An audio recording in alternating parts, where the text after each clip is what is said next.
Listeners and subscribers, how's it going? It's California Carter. So last week, from the 18th to the 21st, I was in San Diego.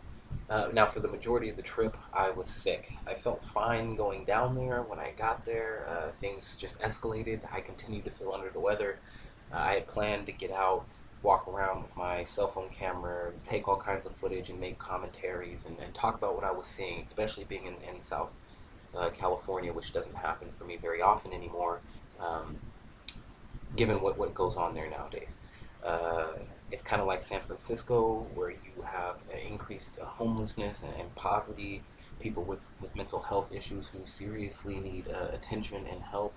We see these individuals who have fallen through the cracks of the system being completely neglected. And this is what's happened here in California and elsewhere. So while I was heading down to San Diego, I was able to get your telltale footage, the highlights. I'll play a couple of those clips. One thing that really got me while we were heading down there was this right here, what you're looking at. Some guy trying to merge right on top of another gentleman. This has happened probably maybe two or three times while heading down there. I was asleep for a lot of it. Again, I wasn't feeling well. But another thing that we had continued to see once we started hitting, I would say, just before, just about the Los Angeles area, we started seeing all of these no ice signs over the overpasses. I think it was last week when I really started to hear a lot from my friends about the immigration and to go ahead and check out what the narratives and the rhetoric was through the mainstream media, because a lot of that gets absorbed into the public consciousness, and people start to repeat what they hear without looking into the facts. Um, it becomes a whole cluster jam. Initially, I wasn't going to say anything about the immigration issues, but I think that, and again, we're talking about illegal immigration.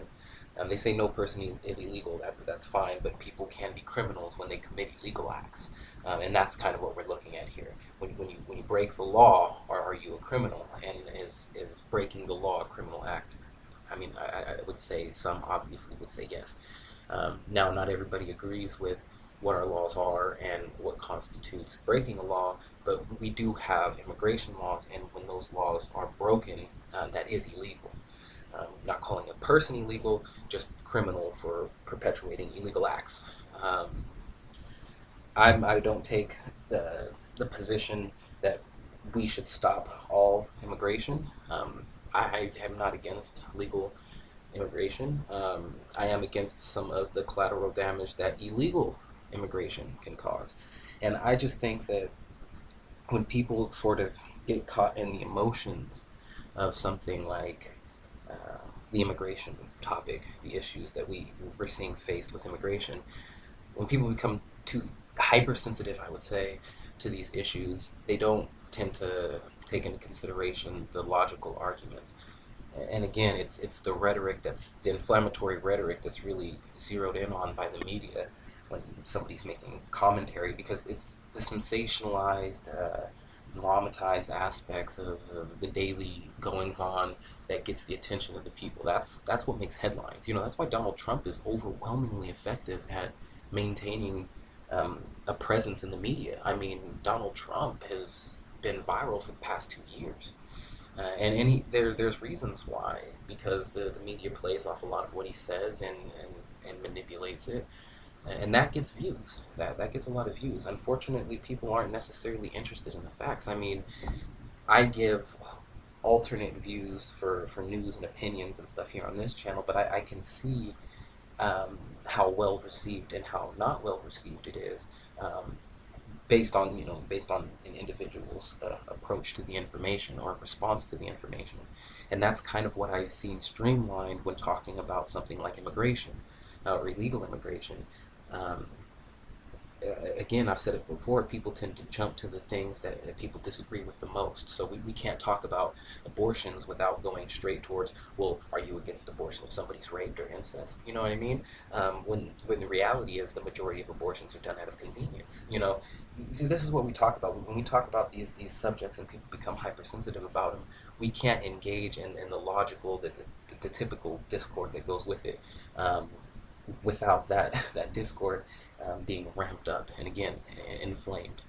Um, we find it very hard to talk about these subjects with a level head because of a lot of what's perpetuated in the mainstream media and social media, and um, these are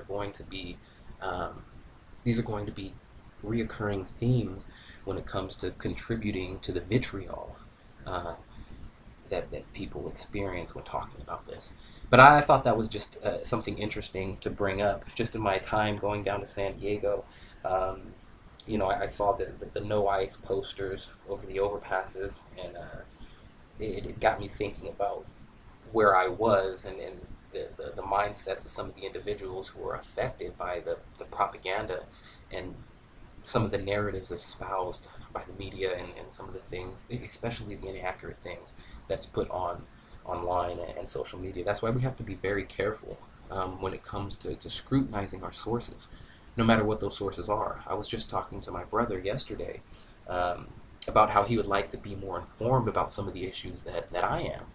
Because we always sit down and we have at least one talk about something sensitive: race, gender, class, immigration.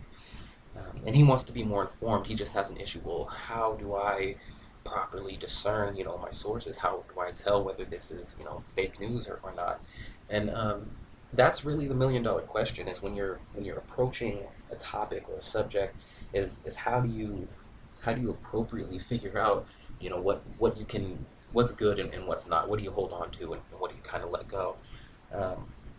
The number one bit of advice I have is to look for bias. If you can tell somebody is overwhelmingly approving of Donald Trump or overwhelmingly disapproves of him, you can kind of tell what they feel based on the words they use, the describers, the modifiers, and you can kind of tell whether they're pro or anti or non-biased. And I think the ones that are the articles that you're reading that may be non-biased, that come from legitimate sources that have been known to be reputable, those are the ones that you want to stick with. I think that the mainstream media articles are great for discerning agenda, what narratives they're trying to assign, and getting the gist of things, but using that as a basis for fact, a mainstream media article or a headline, those are just, you can use those as a directional compass to point you in the areas where to go, and then you can kind of suss out what's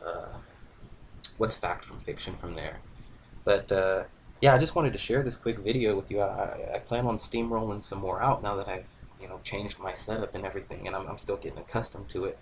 Hopefully you guys stick around, and again, we're going to be working on building up this channel. We're at 120 something subscribers, so make sure you like, share, and subscribe, and we'll build this channel up, and we'll start to have some more in-depth commentary about some of these controversial issues, and maybe approach this kind of stuff with a level head rather than irrationally attacking another side or something like that.